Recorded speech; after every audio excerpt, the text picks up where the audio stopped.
Students and friends, पिछली video में exercise 3.3 complete कर लिया था क्लास 8 मैथ का। आज हम 3.4 शुरू करेंगे।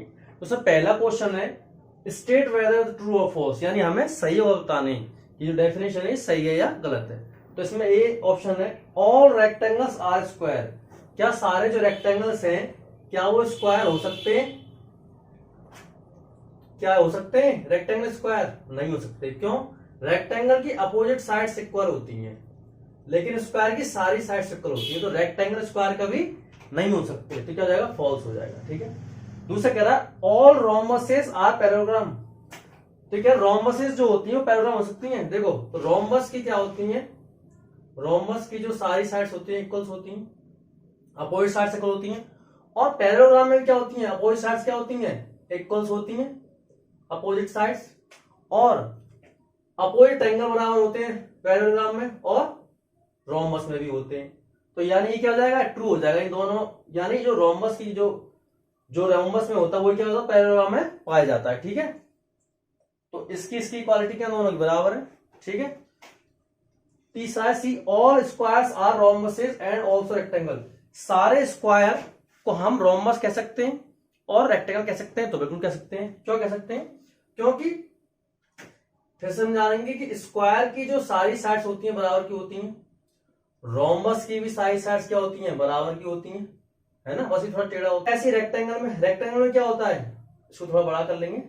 ये रेक्टेंगल की तरह बन गया। अपोजिट साइड्स इक्वल होती हैं इसमें और इनमें भी क्या होती है? अपोजिट साइड्स इक्वल होती हैं। अपोजिट एंगल, हर एंगल 90 डिग्री का होता है, इनमें भी 90 डिग्री का होता है स्क्वायर में।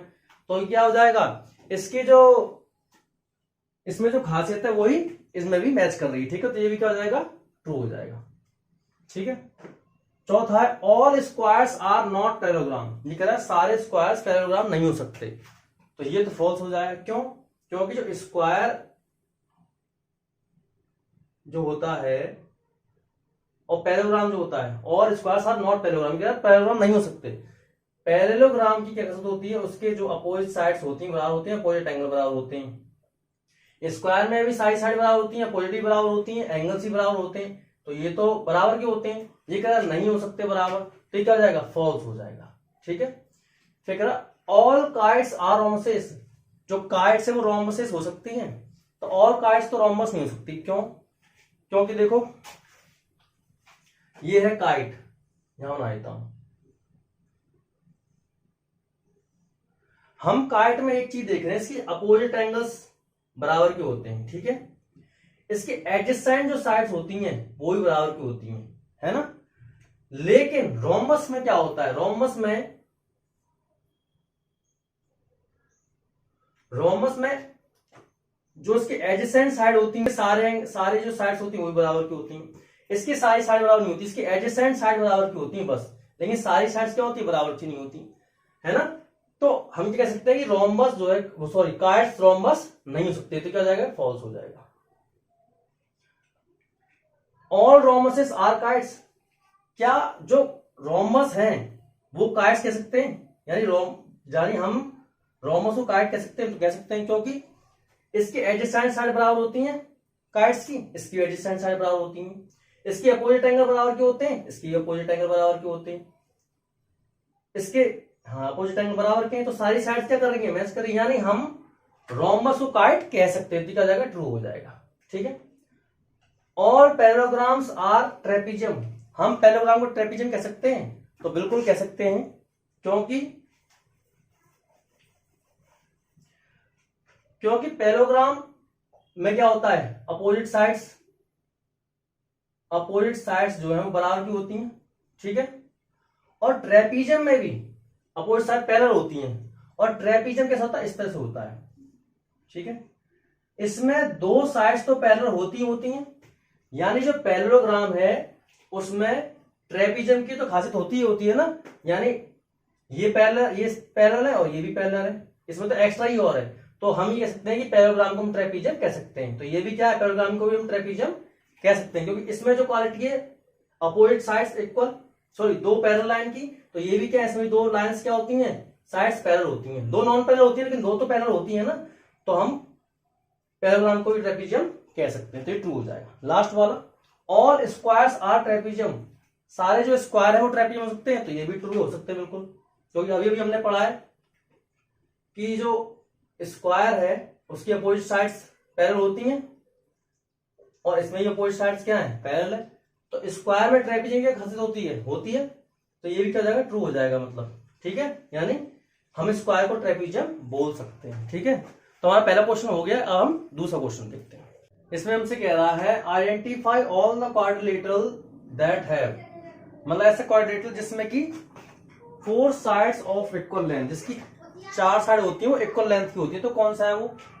तो एक तो स्क्वायर है ना, स्क्वायर लिख देंगे, स्क्वायर, इसमें क्या होती है, 4 साइड इक्वल होती है, ठीक है। और दूसरा किसमें होती है, दूसरा होती है रोमबस में।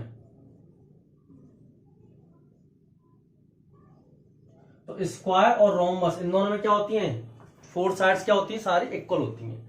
बी वाला कह रहा है 4 राइट एंगल, 4 राइट एंगल किसमें होती है, एक तो स्क्वायर में होती है, स्क्वायर के चारों जो एंगल होते हैं वो क्या होते हैं, राइट एंगल के होते हैं, और रेक्टेंगल के भी क्या होते हैं, चारों एंगल ये भी क्या होते हैं, 90 डिग्री के होते हैं। राइट एंगल का मतलब क्या है, 90 डिग्री के। तो आंसर इसका क्या हो जाएगा, स्क्वायर और दूसरा एंड रेक्टेंगल, ठीक है। अब तीसरे क्वेश्चन पे चलते। तीसरे क्वेश्चन में कह रहा है explain how a square is, यानी एक स्क्वायर क्वाड्रेटल है, पैरेललोग्राम है, रोमबस है, रेक्टेंगल, ये चारों चीजें होती हैं एक स्क्वायर में, कैसे होती हैं। तो डेफिनेशन लिख दी मैंने। अब क्वाड्रिलेटरल को स्क्वायर कैसे कह सकते हैं, क्वाड्रिलेटरल की 4 साइड होती हैं, तो square is a 4 sided so it is a quadrilateral. इसकी 4 साइड होती हैं, क्या कहलाती है, क्वाड्रिलेटरल। तो स्क्वायर की भी क्या होती है, 4 साइड होती हैं, तो स्क्वायर को हम क्वाड्रिलेटरल भी बोल सकते हैं। सेकंड वाला अब पैरेललोग्राम, तो पैरेललोग्राम स्क्वायर में क्या होती हैं, अपोजिट साइड इक्वल होती हैं, पैरेललोग्राम में भी अपोजिट साइड इक्वल होती हैं। A square has its opposite sides parallel, so it is a parallelogram। यानी स्क्वायर में भी क्या होती है, अपोजिट साइड्स पैरेलल होती है, तो स्क्वायर को हम पैरेललोग्राम भी कह सकते हैं। तीसरा है रोमबस, ये स्क्वायर को हम रोमबस कैसे कह सकते हैं, a square is a parallelogram, ये स्क्वायर पैरेललोग्राम भी होता है अभी हमने ऊपर देखा, with all the 4 sides equal so it is a rhombus, जिसकी क्या होती है, चारों साइड क्या होती है, रोमबस की क्या होती है, इक्वल होती हैं, ठीक है।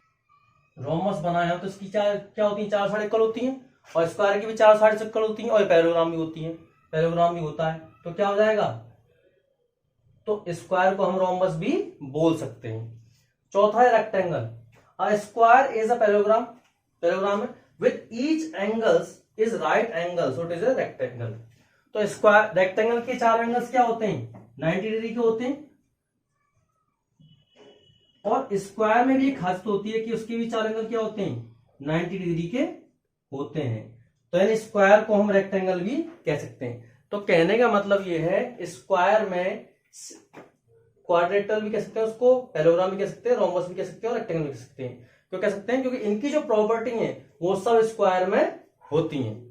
तो हम अब चौथा क्वेश्चन करते हैं। चौथा क्वेश्चन हमसे कह रहा है name the quadrilaterals whose diagonals, पहला है बाइसेक्ट ईच अदर, तो ऐसे कौन से क्वाड्रिलेटरल है जो उसके जो डायगोनल्स हैं वो बाइसेक्ट करते हैं दूसरे को। तो स्क्वायर है, स्क्वायर क्या होता है, डायगोनल्स क्या करते हैं, बाइसेक्ट करते हैं दूसरे को इक्विडिस्टेंस पे। और क्या है रोमबस, रोमबस क्या करते हैं, बाइसेक्ट करते हैं एक दूसरे को, ठीक है। और रेक्टेंगल के भी बाइसेक्ट करते हैं, सॉरी डायगोनल्स की बात कर रहे हैं, तो क्या करते हैं ये, भले इसमें ये हो सकता है जो साइड लंबी एक डायगोनल होता है, एक डायगोनल छोटा होता है, लेकिन करते हैं बाइसेक्ट करें, मतलब बराबर भागों में ही दोनों को बांटते हैं इक्विडिस्टेंस में। रेक्टेंगल का भी सेम, और एक क्वाड्रिलेटरल के क्या करते हैं, डायगोनल से करते हैं एक दूसरे को बाइसेक्ट करते हैं इक्वली। तो आंसर में क्या लिख दोगे आप, square, rhombus, rectangle and parallelogram.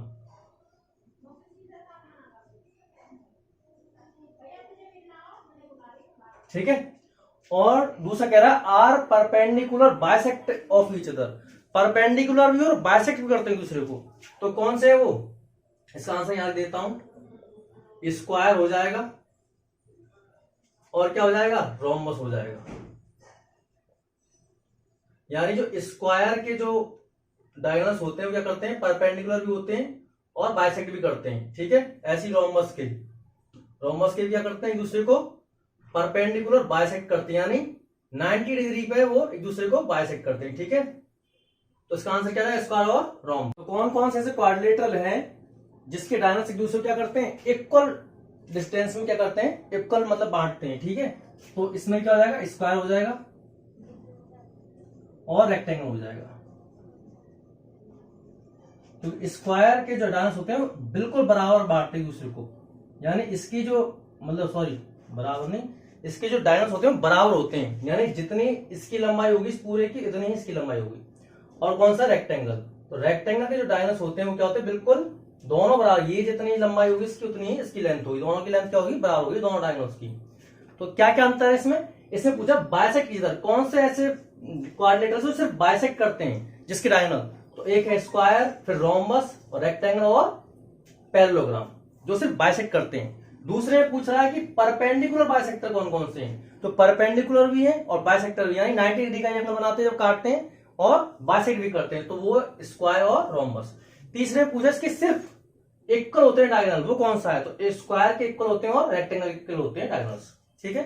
अब 5वें क्वेश्चन में हमसे कह रहा है explain why a rectangle is a convex quadrilateral. Rectangle एक कॉन्वेक्स क्वाड्रिलेटरल क्यों है, तो हम कॉन्वेक्स क्वाड्रिलेटरल किससे कहते हैं, जिसके जो डायगोनल्स है वो अंदर की तरफ बनते हैं, है ना, तो क्या कहलाते हैं, कॉन्वेक्स क्वाड्रिलेटरल।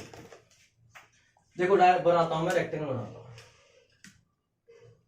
रेक्टेंगल के डायगोनल्स कहां है, अंदर बन रहे हैं, तो क्या है, कॉन्वेक्स क्वाड्रिलेटरल। एक कॉन्वेक्स क्वाड्रिलेटरल होता है, तो उसका वो कैसे बनता है, जिसका एक, इसके डायगोनल एक तो अंदर है और एक क्या है, बाहर की तरफ। तो जिसका बाहर की तरफ बनेगा वो तो क्या कहलाएगा, कॉनकेव, जिसका अंदर बनेगा क्या कहलाएगा, कॉन्वेक्स। तो अंदर बन रहा है तो उसके जो एंगल्स है वो भी क्या है, अंदर ही बन रहे हैं, और इसके डायगोनल्स भी क्या अंदर ही बन रहे हैं। तो हम लिख देंगे यहाँ पे because both of its diagonals lie in its interior, इसके अंदर बन रहे हैं इसके डायगोनल्स, इसलिए हम इसको क्या बोलेंगे। छठे क्वेश्चन में हमसे कह रहा है, मैंने फिगर बना दिया है, इस क्वेश्चन में कह रहा है ABC is a right angle triangle, ABC right angle triangle है, and O is mid point of sides opposite to the right angle, और ओ क्या है, इसका मिड पॉइंट है, ठीक है। इस ओ बी, ओ सी और ओ ए, यानी मिड पॉइंट है, बीच में आ रहा है। Explain why is O is equidistant from A B C. ये कह रहा है कि आप ये बताओ ओ ए से, बी से और सी से बराबर दूरी पे क्यों है, कैसे है, ठीक है, एक्सप्लेन करना है। The dotted lines are drawn additionally to help you, ये डॉटेड लाइन जो है हमारी हेल्प के लिए, ठीक है। तो ये बना दिया मैंने। अब इसको बनाने के बाद डॉटेड लाइन को, तो हमें ये रेक्टेंगल दिख रहा है, तो हम क्या लिखेंगे इसको, A B C D is formed a rectangle, ABCD rectangle form कर रहा है, और हम ये जानते हैं रेक्टेंगल के जो डायगोनल्स होते हैं बाइसेक्ट करते हैं दूसरे को, हमने भी पढ़ा है। तो diagonals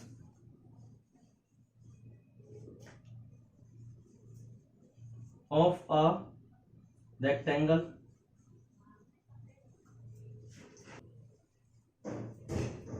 equal and bisect each other, equal भी होते हैं और बाइसेक्ट भी करते हैं। तो इक्वल भी होते हैं, एक दूसरे को इक्वल डिस्टेंस में बांटते भी हैं। तो हम क्या लिख देंगे, ओ ए बराबर ओ सी और ओ बी बराबर ओ डी, ठीक है, ओ बी बराबर ओ डी, सब बराबर दिए तो सबको बराबर लिख देंगे हम, ओ ए बराबर ओ बी बराबर ओ सी बराबर ओ डी। ये सब बराबर हो गए, तो सबकी दूरी क्या होगी, ओ से, ओ से दूरी क्या होगी, बराबर होगी सबकी, ओ बी ओ सी है ना, ओ ए सब क्या यहां से बराबर ही तो है, क्योंकि ये बराबर होती है, इसकी खासियत होती है, इसकी प्रॉपर्टी होती है। तो हम लिख देंगे so O is equidistance distant from A B and C. ठीक है, तो इस तरीके से हमारा ये चैप्टर पूरा कंप्लीट हो गया। तो मिलते हैं नेक्स्ट वीडियो में। Thank you so much.